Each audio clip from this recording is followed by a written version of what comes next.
What is balance. सबसे पहला question यही तुम्हारे दिमाग में आना चाहिए जब भी तुम केमिकल इक्वेशन की बात कर रहे हो कि बैलेंसिंग क्या होती है। मतलब चाहे वो रिएक्टेंट में लो, चाहे आप वो प्रोडक्ट में लो, दोनों की कंडीशन में, रिएक्टेंट वाली कंडीशन में या प्रोडक्ट वाली कंडीशन में, दो। पहला कौन सा आ रहा है यहाँ पे हमारे पास में, जिंक आ रहा है, तो जिंक को यहाँ लिख दो। सेकंड आपके पास में कौन सा आ रहा है, हाइड्रोजन आ रहा है, हमने हाइड्रोजन को भी यहाँ लिख दिया। थर्ड आपके पास में कौन सा आ रहा है, सल्फेट आ रहा है। सर एक वेइंग मशीन लिया, वेइंग मशीन मतलब जिसमें वजन इधर भी रखता है इधर भी रखता है, मान लो ये वेइंग मशीन है। अभी ये प्रॉपर बैलेंसिंग की कंडीशन में। Hello students, welcome to Arise Talent. कैसे हो आप सभी। सॉरी मेरा थोड़ा सा गला बैठा हुआ है, इसलिए मेरी आवाज हो सकता है थोड़ी सी हल्की फुल्की दबी दबी आए, बट इसका मतलब ये नहीं कि आज हम हमारा लेक्चर रोकेंगे। बिल्कुल हमारा लेक्चर तो कंटिन्यू रहेगा और ये उसी एनर्जी के साथ में रहेगा जिस एनर्जी के साथ में हम रोज आपके सामने आते हैं। ठीक है, तो आज हम स्टार्ट करने वाले हैं दो ऐसे इंपॉर्टेंट टॉपिक्स आज के लेक्चर में, और इसके बाद वाले लेक्चर में दो ऐसे इंपॉर्टेंट टॉपिक आएंगे जो केमिकल इक्वेशन में काफी ज्यादा हेल्पफुल रहते हैं। अब आप कहोगे सर केमिकल इक्वेशन में काफी ज्यादा हेल्पफुल इन द सेंस मतलब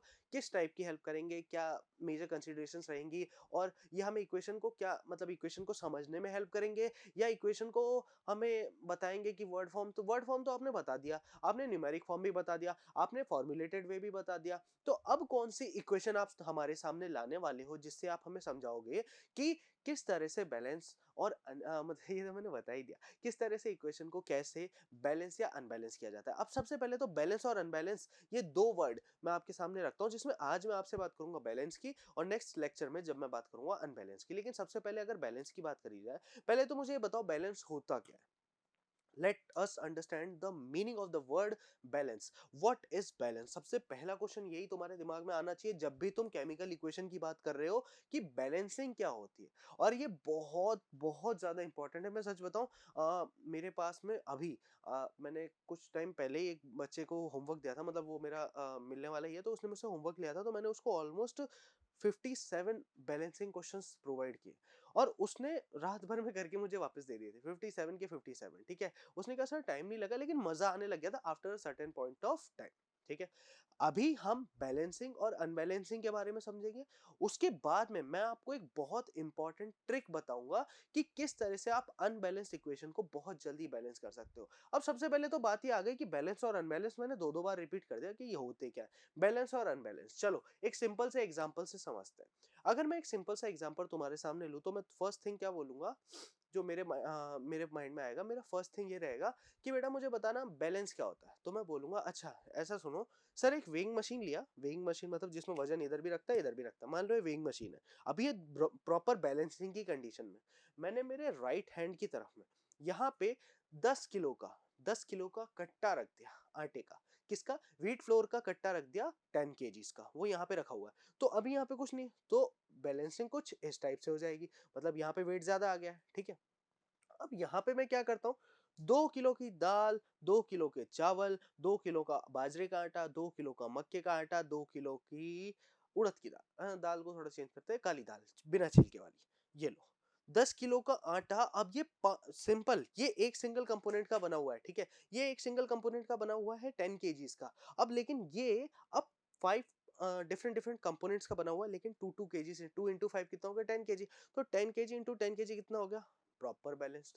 अब ये आ गई बैलेंसिंग की कंडीशन। मतलब बैलेंसिंग की कंडीशन हमें क्या कहती है कि जो भी आपके पास में रिएक्टेंट्स है, दो अलग अलग टाइप के रिएक्टेंट जब दोनों आपस में मिलते हैं तो मिलने के बाद में आपको क्या देते हैं, एक प्रॉपर प्रोडक्ट देने का काम करते हैं। समझ में आई ये बात।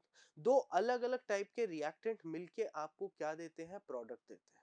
क्या देते हैं आपको, प्रोडक्ट देते हैं। और ये प्रोडक्ट एक्चुअली में मतलब अगर मैं बोलूं तो ये जो रिएक्टेंट्स है, जितना अमाउंट ऑफ रिएक्टेंट, जितने एटम्स आप रिएक्टेंट के लेने वाले उतने ही आपके पास में क्या आएगा, आपके पास में आपका जो प्रोडक्ट है वो भी उतना ही आएगा। मान लो मैंने यहाँ पे 6 एटम्स का यूज किया है रिएक्टेंट्स में, तो प्रोडक्ट क्या 8 एटम्स का बनेगा, नहीं, प्रोडक्ट भी आपका 6 एटम्स का ही बनने वाला है। It is known as a balanced chemical equation. ठीक है, चलो बेसिक तो आप समझ गए, बैलेंस केमिकल इक्वेशन की बात आपको समझ में आ गई। अब अगर आपको एक और चीज याद हो, देखो मैंने एक शॉर्ट वीडियो अपलोड की थी हमारे चैनल पे, उसमें मैं और मेरे दोस्त जब झूला झूलने गए थे, हम दोनों बैलेंसिंग की कंडीशन में आ गए थे। तो वहां बैलेंसिंग की कंडीशन पता है क्यों हुई, क्योंकि उन दोनों का वेट अप्रोक्सीमेटली मिला के और साथ में मूवमेंट को अगर थोड़ा सा हम कंसिडर ना करें तो मेरे बराबर था, जिस वजह से मैं उनको बैलेंस कर पाया था। लेकिन जब नहीं था तो उन्होंने मुझे डिसबैलेंस कर रखा था, और जब मैंने मूवमेंट बढ़ा दिया या मैंने मेरी डिस्टेंस को सीसॉ से ज्यादा बढ़ाया था तो मैं कुछ इस टाइप से हो गया था और उनको उठा पाया था। बात समझ में आई? देखना एक बार जाके, आपको पता चलेगा और आपको मजा भी आएगा उस पर्टिकुलर शॉट में। तब आपको समझ में भी आएगा कि किस तरह से बैलेंसिंग देखी जाती है रियल लाइफ एप्लीकेशंस में, हम किस तरह से किसी भी दो ऑब्जेक्ट्स को बैलेंस कर सकते हैं। अब ये तो बात हुई ऑब्जेक्ट्स की, लेकिन यहाँ किसकी बात होगी? यहाँ बात होगी हमारी केमिकल इक्वेशंस की। यहाँ किसकी बात होने वाली है? हमारी केमिकल इक्वेशंस की बात होने वाली है। अब जब मैं यहाँ पे सिंपल केमिकल इक्वेशन की बात करने वाला हूँ, देन इट इज ऑब्वियस कि केमिकल इक्वेशन के फॉर्मुलेशन में, जब मैं केमिकल इक्वेशन का फॉर्मुलेशन लूंगा, तो ये तो बात पक्की है कि केमिकल इक्वेशन के फॉर्मुलेशन में आपको एक चीज तो समझ जानी चाहिए कि कुछ भी हो, पहले इसको थोड़ा क्लियर आउट कर लेते हैं ताकि ये मिस्टेक ना रहे। ओके, अब सही है। हाँ, केमिकल इक्वेशन के फॉर्मुलेशन में आपको एक चीज तो समझ जानी चाहिए, जो भी इक्वेशंस रहने वाली है बैलेंस रहने वाली, हमेशा प्रॉपर बैलेंसिंग की कंडीशन रहेगी। मतलब हम देखो, 100% बैलेंसिंग तो कभी नहीं आने वाली है, तो पहले ही समझ लो। अब आप कहोगे सर 100% बैलेंसिंग क्यों नहीं आएगी, तो मैं आपको एक चीज बताता हूँ, सुनो। आप क्या करो, आप इनो लो, पानी में डालो, ठीक है। आप इनो को लेके पानी में डाल दो, आपको क्या पता चलेगा कि जब दोनों मिक्स हुए हैं उसमें से गैस रिलीज होती है कि नहीं होती? बिल्कुल होती है। अब वो जो गैस रिलीज हुई, I just have a one question कि क्या वो वाटर एग्जैक्टली उसी क्वांटिटी में रहेगा जिसमें वो पहले था? मतलब मान लो कुछ वाटर की क्वांटिटी हो सकती है 679 मिलीग्राम हो, ठीक है, 679, मैं एक्यूरेटली बात कर रहा हूँ, 679.56 mg उसका वेट हो, जब हमने उसको मेजर किया बिना इनो को डाले। अब जैसे ही मैंने इनो को डाला, फर्स्ट थिंग क्या होगी, इनो भी उसमें मिक्सअप होगा। लेकिन सेकंड थिंग क्या होगी, बहुत ज्यादा कार्बन डाइऑक्साइड गैस रिलीज होगी, जिसकी वजह से एक्सेसिव वाटर ड्रॉपलेट्स बाहर जाएंगे। तो पता है क्या होगा, वेट में थोड़ा सा डिक्रीमेंट होगा और हो सकता है वो 679.56 से डाउन होकर 677.82 रह जाए। तो यहाँ पे क्या हुआ है, यहाँ पे डिक्रीमेंट आया है। किस में डिक्रीमेंट आया? हमारा वेट में। यानी आप कह सकते हो दो रिएक्टेंट मिलके एक्यूरेटली तो कभी भी 100% एफिशिएंसी या 100% प्रोडक्ट आपको नहीं देने वाले, कुछ ना कुछ लॉसेस तो रहेंगे ही रहेंगे आपके पास में। अब देखो, मैं बात करने वाला हूं तुमसे बैलेंस्ड केमिकल इक्वेशन के बारे में। किसके बारे में? Balanced chemical equation. मतलब एक बैलेंस्ड केमिकल इक्वेशन कैसे होती है। अब इसमें क्या लिखा हुआ है कि जहां पे भी अगर बैलेंस केमिकल रिएक्शन हुई है, इसका मतलब रिएक्टेंट और प्रोडक्ट दोनों होंगे, तो जिस साइड पे रिएक्टेंट है उसके number of atoms will be equal to और must have to be equal to the number of product. लेकिन किस में नंबर में? हमेशा रहेंगे सेम नंबर ऑफ एटम्स में, रिएक्टेंट की साइड पे भी और प्रोडक्ट की साइड पे भी, हर एक एलिमेंट की कंडीशन में। मतलब चाहे वो रिएक्टेंट में लो, चाहे आप वो प्रोडक्ट में लो, दोनों की कंडीशन में, रिएक्टेंट वाली कंडीशन में या प्रोडक्ट वाली कंडीशन में, दोनों की कंडीशन में केमिकल इक्वेशन कैसी रहने वाली है? बैलेंस्ड ही रहने वाली है। ये बात आपको समझ में आई? बहुत बढ़िया। This is a condition that equation must meet in order to be consistent. ये वो कंडीशन है जब इक्वेशन को सिर्फ कंसिस्टेंट होना चाहिए with the law of conservation of mass and constant proportions. मतलब दोनों साइड पे, इक्वेशन के दोनों साइड पे, चाहे वो लेफ्ट हैंड साइड की बात कर रहा हूँ चाहे वो राइट हैंड साइड की बात कर रहा हूँ, दोनों साइड पे मास की प्रॉपर बैलेंसिंग कंडीशन आपके सामने होनी चाहिए, जहां पे बैलेंसिंग की कंडीशन में ही आपको समझ में आएगा कि किस तरह से कोई भी दो पर्टिकुलर रिएक्टेंट्स अपने प्रोडक्ट के फॉर्मेशन में हमेशा इक्वल रहते हैं और बैलेंस रहते हैं। ये बात आपको समझ में आ गई? यहां तक किसी को कोई दिक्कत नहीं होनी चाहिए, यहां तक तो किसी को भी कोई दिक्कत नहीं होगी। चलो अब आगे बढ़ते हैं। अब आगे हम समझेंगे मेजर कंसीडरेशन, जो हम समझेंगे हमारे बैलेंस केमिकल इक्वेशन में, ठीक है। यहाँ पे हमारे पास में एक बड़ा ही प्यारा सा एग्जांपल दे रखा है, वो है zinc reacts with dilute sulfuric acid to give zinc sulfate and hydrogen. This can be written in equation form as, सबसे पहला एग्जांपल, जिंक जो हमारे पास में, ये जो जिंक है ये किसके इक्वल, मतलब जिंक और रिएक्टेंट में दूसरा कौन सा है हमारे पास में? डाइल्यूट सल्फ्यूरिक एसिड जो होता है H2SO4, ठीक है। Zinc plus H2SO4 will give zinc SO4 plus hydrogen, ठीक है। यहाँ पे आपको बात समझ में आ गई? मतलब आपके पास में रिएक्टेंट और प्रोडक्ट कैसे होने चाहिए? इक्वल। अब ये इक्वल कैसे होंगे, हमें यही समझना है। अगर हम ये समझ गए कि ये इक्वल हो रहे हैं, तो ऑब्वियस सी बात है आपको ये भी समझ आ गया कि केमिकल इक्वेशन बैलेंस्ड है या नहीं है, ठीक है। तो आपको ये अच्छे से समझ में आ जाएगा कि क्या आपकी केमिकल इक्वेशन बैलेंस्ड है या नहीं है, ठीक है। Let us count the number of atoms of all elements in the reactant and product separately, ठीक है। अब हम एक काम करते हैं, सबसे पहले हम इसको ले जाते हैं हमारे पेज पे और इसी इक्वेशन को सॉल्व करने का ट्राई करते हैं कि क्या हम इसको सॉल्व कर सकते हैं या नहीं कर सकते। तो सबसे पहले थोड़ा सा इंक वगैरह चेंज कर लेते हैं। अब देखो, zinc plus dilute sulphuric acid will give zinc sulphate plus hydrogen, ठीक है। ये है हमारी बैलेंस्ड इक्वेशन, लेकिन अभी तक ये चेक नहीं हुई है कि ये बैलेंस है या नहीं है, ठीक है। तो सबसे पहले क्या करना, सबसे पहले कुछ भी नहीं, आप क्या करो, जितने भी आपके सामने प्रोडक्ट आ रहे हैं ना उन सबको एक साथ उठा लो, जितने भी आपके सामने एलिमेंट आ रहे हैं। पहला कौन सा आ रहा है यहाँ पे, हमारे पास में जिंक आ रहा है, तो जिंक को यहाँ लिख दो। सेकंड आपके पास में कौन सा आ रहा है, हाइड्रोजन आ रहा है, हमने हाइड्रोजन को भी यहाँ लिख दिया। थर्ड आपके पास में कौन सा आ रहा है, सल्फेट आ रहा है, तो हमने सल्फेट को भी यहाँ लिख दिया। फिर आपके पास में वापस जिंक है, सल्फेट है और फिर हाइड्रोजन है। मतलब आपके पास में टोटल नंबर ऑफ एलिमेंट्स कितने हो गए, ये 3 एलिमेंट्स आपके पास में टोटल हो गए कि नहीं हो गए। अब ये इक्वेशन बैलेंस्ड है या नहीं, ये इसके नंबर ऑफ एटम्स पे जो कि रहने वाला है इधर और इधर दोनों की कंडीशन में चेक करना पड़ेगा। सबसे पहले LHS, लेफ्ट हैंड साइड पे देखो जिंक के कितने एटम है। जिंक के साथ में कौन खड़ा है, जिंक के साथ में कोई नहीं, मतलब जिंक के साथ में हमारा भगवान 1 है। कौन है, 1। इधर वाले जिंक की तरफ देखो, राइट हैंड साइड पे जिंक के साथ में कोई दिख रहा है क्या, जिंक के साथ में कोई नहीं, इसका मतलब इधर भी जिंक के एटम दोनों साइड पे।